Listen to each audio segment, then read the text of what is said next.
Today we're covering Half Moon Bay neighborhoods. Half Moon Bay is located in San Mateo County, Northern California, about 45 minutes south of San Francisco, about 40 minutes southwest of San Francisco Airport, and about 45 minutes north of Silicon Valley.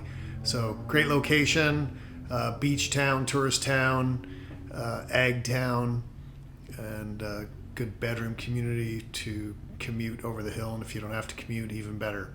Anyway, today we're going to be covering neighborhoods throughout Half Moon Bay. We're going to start to the south, cover houses, condos, low-income housing, and senior housing. So we'll start south of town and then move our way north up into Miramar. So south of the city limits, there's rural acreage, so you could have horses and make noise and not bother your neighbors. Higgins Canyon, Prisma Canyon, Verde Road, Irish Ridge, they're all south of Half Moon Bay, considered part of Half Moon Bay, but unincorporated San Mateo County. So if you're looking for something with a little bit more elbow room, you'd be headed south of town. On the south edge of the city of Half Moon Bay, we have Kenyatta Cove Mobile Home Park. That's a 55 plus park. It's a great place. You're close to the beach, and it's not your stereotypical mobile home park. Occupied by seniors, nice wide streets, clubhouse, pool, workout room, trails, green spaces, and back again, just down the road to the beach. And those range in the probably 300 to 550 range. So it's a good affordable option for a senior that's looking for a place to live, that can't afford to buy $1 million plus home, single level. A lot of them have wheelchair ramps. So if you have an aging parent, might be a good location. So just north of that, on the other side of Miraminis Point Road, we have Ocean Corners. It's a condo complex built in 1990. Mainly 2-bedroom, 2-bath, split-level units. So you walk in, you have dining room, living room, kitchen, few stairs, shared bathroom, bedroom, and then primary suite. They have balconies and then enclosed patio out front. So nice little option. There's a few 3-bedroom, 2-baths in there. They don't come up often, but they're there. And one of the unique features is there's 2-car garages, but they are shared between 2 different units with no divider wall. So for some people, it's a little strange, but it works. And there's also a locked storage cabinet on the back wall of those garages, one for each unit. Just to the north of the condo complex, we have Ocean Colony, our only gated community in Half Moon Bay. So for privacy, more peace of mind, if you like gated, that would be the location you'd want to choose. There's single story, 2-story, there's attached homes, standalone homes, and there's some attached townhouses in there. And that development's been built out over quite a few decades. They started in the 70s building there. They just recently built probably about 10 or 15 houses on the north edge of that subdivision. And then in the late 90s, early 2000s, they built Cypress Point area, and those are larger 4,000 square foot plus homes that provide ocean views, golf course views, and views of the Ritz-Carlton. So you have 2 golf courses, the newer course, which belongs to the Ritz, and the older course that's part of Ocean Colony that has houses around the fairways and stuff. So that's that location. And then on the east side of the highway, we have the Moonridge development, which provides low-income housing to our workers here on the coast that work in horticulture, agricultural, and so that's tucked away. You can't even really see it from Highway 1, so but it's there, providing a great service. Then we have some senior housing and some other low-income housing on Main Street, the south end of Main Street. So you have the fire department is like the south end of Main Street. And then you have Moonridge Park, low-income housing, again, for the workers in the service industry, great location for great condition, blends right in with the area. So we have Villa Cardoza condo complex that is built in the 60s, 2-bedroom, 1-bath, 2-bedroom, 2-bath, and 3-bedroom, 1-bath. They all have garage space and parking out front. Again, great location, well maintained. They just painted that, upgraded a lot of the landscaping.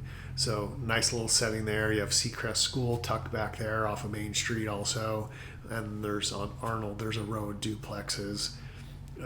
So it's, you got a lot going on right in that section with the senior housing and the condos and duplexes. But great little location. And then to the north of that, we have some senior housing. We have Ocean View Plaza.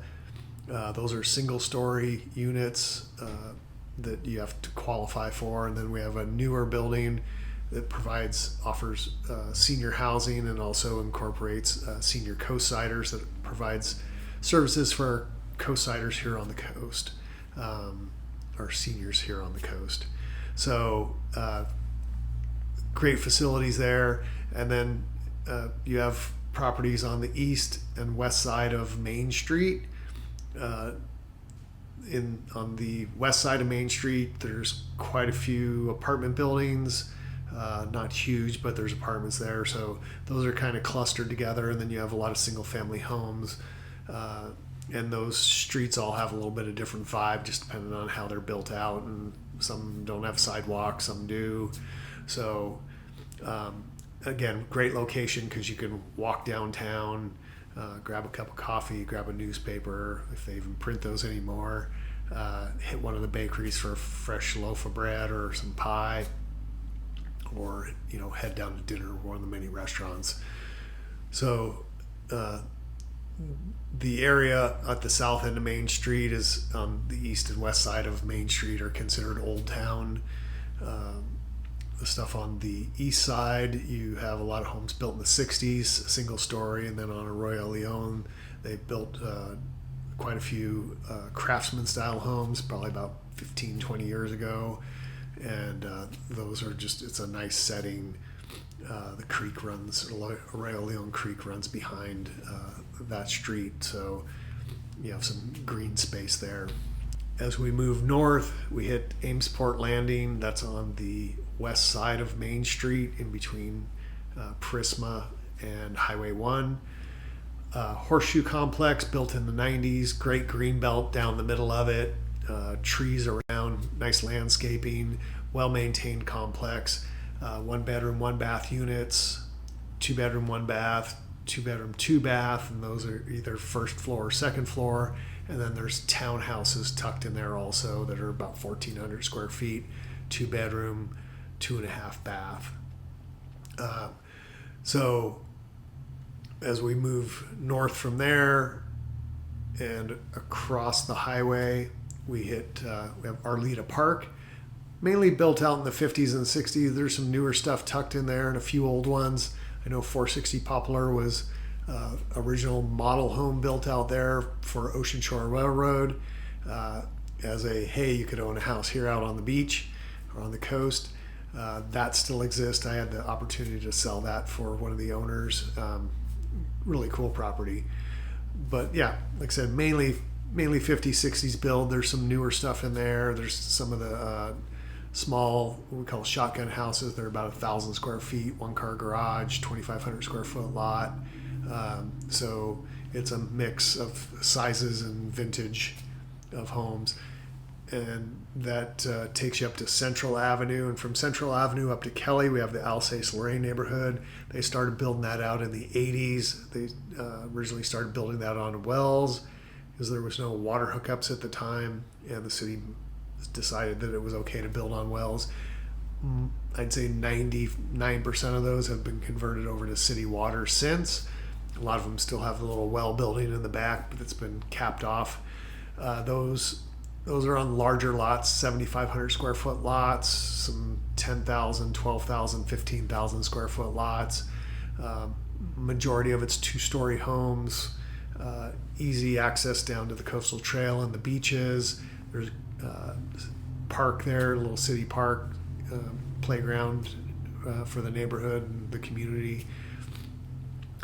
And then as we go north of Kelly Avenue, we have a kind of a high density neighborhood that has 4 or 5 condo complexes in it, has triplexes, duplexes, fourplexes. I think there might even be a few single family homes tucked in there. But that area is north of Kelly and west of Highway 1. So great affordable option if you don't want a home or, just like a condo lifestyle. One of those complexes has a covered pool. So that's handy because you can use it in any type of weather. And then as we move north, we hit Belleville neighborhood, which is just north of the Safeway shopping center of 92. That's a very mixed neighborhood. We've sold a house over there that was built in the 40s. There's stuff that was built in the last 10 years over there. Majority of it is built in the 60s and 70s, but great little kind of tucked away neighborhood. Then we go north on the same side of the highway, the west side of the highway, we have Casa del Mar, marked by Kehoe Avenue that takes you in off the highway. Built in the 70s, single story and 2-story homes, pretty well maintained neighborhood. And then out on the front, you have Pilarcitos Avenue. There's a row of homes on Pilarcitos that are unobstructed ocean view. And in between those houses, when they planned that out, they provided a nice wide walking path about every 5th or 6th house that the folks in the neighborhood can, walk in between those houses and get right down to the beach, or you can park in that neighborhood and walk right down to the beach. So it doesn't get a lot of activity. It's nice, mainly local use, but great little location. And then there's a trail out on the highway, so you can get north or south on the highway safely. Across the highway from Casa del Mar, the first neighborhood that's north of 92. So east side of Highway 1 is Terrace Avenue neighborhood. Terrace Avenue, built out in the 60s and 70s, and then to the south of that, the majority of the homes were built out in the 80s and 90s. And up in the back of that neighborhood, about 10 years ago, they built about a dozen houses, larger, newer homes. Haven't seen any of those turn over yet, but they're tucked back up there and offer views because they're elevated above the rest of the neighborhood. And then we have Grandview Boulevard, another 60, 70 built neighborhood, mix of single story and 2-story houses. North of that, we have Spindrift Avenue and Sea Haven neighborhood, built out in the mid 70s also. 2-bedroom, 1-bath, 3-bedroom, 2-bath, and some 4.2s in there that are 2-story. So nice little neighborhood, no through traffic. With Terrace, Grandview, and Spindrift, there's no street light access on the Highway 1, so some people prefer to not live in those communities because they can't get in and out easy. Sometimes you have to sit there and wait for a break in the traffic. But everybody's got different preferences. North of Spindrift, we have the Frenchman's Creek neighborhood, built out in the 70s. About 5 or 6 floor plans in there, so very uniform neighborhood. No sidewalks, limited street parking, and there's really not street parking. There's little indentations in front of some of the houses where you have a single car space. So if you're somebody that likes to have a ton of friends over and have big parties, probably not the best neighborhood for you. They do have their own little park in there. There is street light access onto Highway 1, and if you cross the highway, you go right into a park there, and that you can walk through that park and pop onto the coastal trail and head down to the beach. So that's one of the nice features about that neighborhood, is the access onto the west side at the light. So we're going to talk about Cypress Cove because I missed that. That's off of Main Street, north of Amesport Landing. Cypress Cove was built out in the 1990s, about the same time as Amesport. Larger units, 2-bedroom, 2-bath, 2-car garages, where Amesport only has single-car garages. And then there's some 3-bedroom, larger units in that complex also. So you're right off of Main Street by the post office, Half Moon Bay Coffee Company, pizza, Chinese food, Jersey Joe's, pharmacy. So very walkable to downtown. North of Frenchman's Creek, we have the Miramar neighborhoods. Yeah, so basically 4 sections of Miramar. West side, north and south of the creek. East side, north and south of the creek. So we'll start at the south of the creek on the west side. Mixed neighborhood. It's kind of divided up into a couple different sections where you have street lights and sidewalks, and some of the houses do not have that, but very kind of coastal beachy vibe of a neighborhood. Again, easy access to the coastal trail and beaches. You get north of the creek, that's over where the Miramar restaurant is. Part of that's like 60s built neighborhood. There's like 3 or 4 blocks there. They're short streets, and then all the newer stuff that's kind of stacked and scattered around the Miramar Beach Inn, Bach Dynamite Society. 2+ story houses, ocean views, walk right down to the beach, walk to the restaurant. Great location. There's no light coming in and out of either of those neighborhoods on the west side. Go on the east side, south side of the creek. There's about 5 or 6 streets in there. Newer homes, older homes, cottages, kind of a mixed group, more very rural feeling. It slopes up pretty quick, so some of the houses have just awesome views, pano views of the ocean, looking south, looking north. But you're hopping in your car to get anywhere. You're not walking up a steep hill unless you're in good shape. North of the creek, east side Miramar, there's a neighborhood there that got built out mainly in the 90s. I was actually living over there when they started that build out. And so those are larger, newer homes, decent sized lots. A lot of them have a peak of an ocean view or a good ocean view, just depending on the angle of the street they're on, where they're at on the street. And you can walk through that neighborhood over to El Granada Quarry Park, or go past that, hit one of the lights at Capistrano or the other cross street, and get over to the harbor or to the coastal trail. So that covers our Half Moon Bay neighborhoods. On another episode, we're going to cover El Granada, Moss Beach, and Montero, which are unincorporated neighborhoods that are north of Half Moon Bay, in between Half Moon Bay and Pacifica. So come back for more info, and we'll talk